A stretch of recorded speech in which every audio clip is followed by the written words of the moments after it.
Hi and welcome. This is a discussion of views and layouts and how they work together in the context of an Android activity. First of all, in onCreate, I have a function here called setContentView, and we notice that the parameter I'm passing into this function is r.layout.activityMain. So activityMain is our main layout. r.layout.activityMain is actually defined in r.java. So let's look at that file. Here is r.java. So we can see that the class name is r. That makes sense.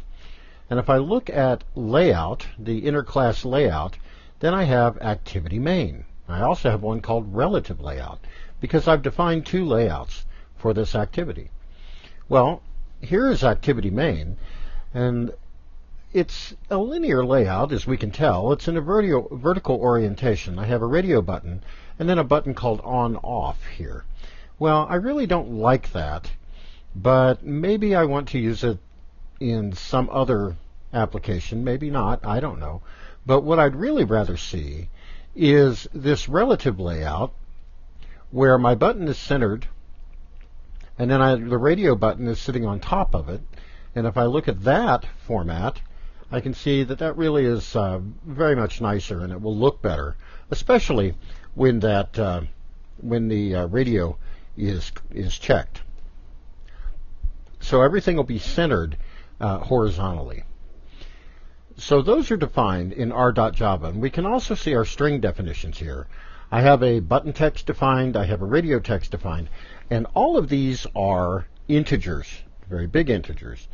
They are 4-byte integers. So we can see them defined here as hexadecimal constants. We don't change these. Strings.xml we're allowed to change. We can see that we have radio text and button text here, and in r.java.string we have radio text, here we go, and button text here.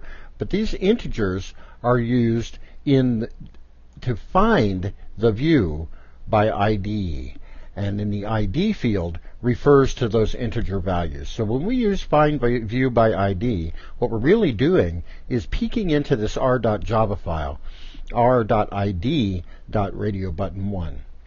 So now let's look at our relative layout again. And we can see that the button is set up with a margin top of 109 pixels. Aligned with the top and centered horizontally.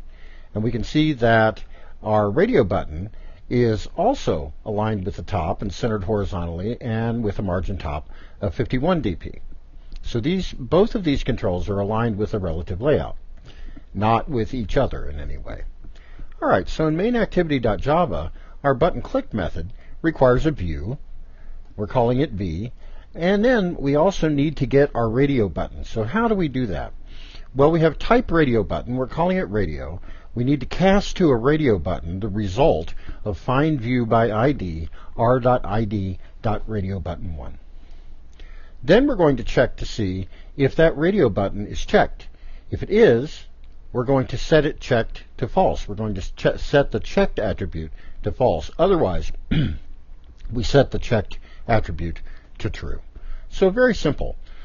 So now there's one other thing we need to look at. We want the relative layout, not the linear layout, correct?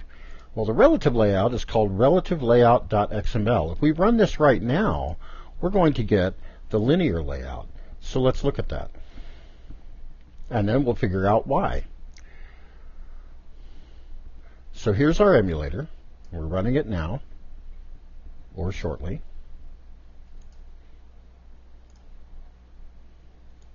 Let's make sure.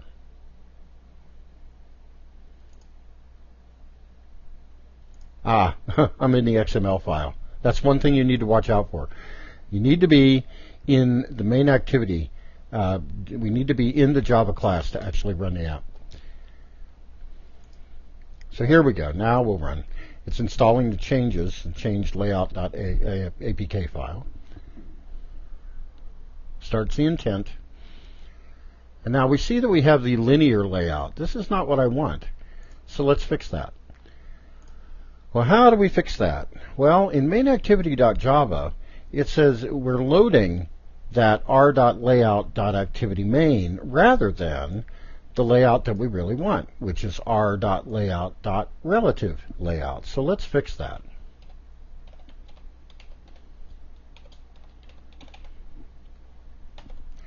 And now, when we run our app,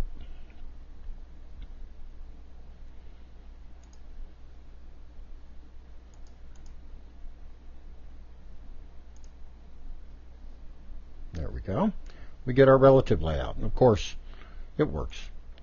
And indeed, if we set the radio button on and click the on-off button, that should work too, and it does. Okay. Thank you very much.